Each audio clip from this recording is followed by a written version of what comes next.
Hi, my name is Kerry McIntyre with Inaba Denko America, and today we're at the IHACI show out in California. I'd like to go over our installation solutions panel. So I want to start with a couple of things here. One is we have the wall sleeve, which you would use to help protect your copper piping as it goes through the wall. Once you get your copper piping through, you would seal it with the putty that we have as well. This is our paracoil premium line set cover that has been updated with 9 ASTM ratings, including the important E84 flammability rating.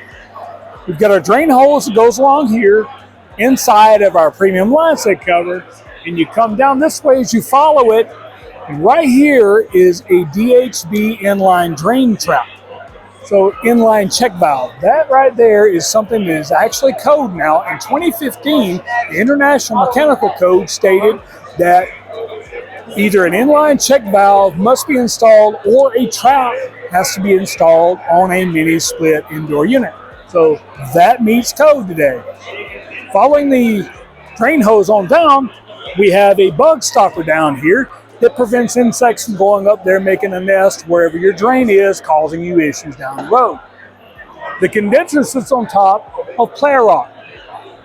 These are risers to keep the unit up and off the ground, out of the water, out of the grass, and it comes with covers on the front of it where wasps or anything like that won't be building any nests on the inside. So if you like our video, follow us on Instagram, Facebook. We're pretty much everywhere. Go to our website at inabadenko-america.com, download the catalog and see what else we've got. Thank you and have a great day.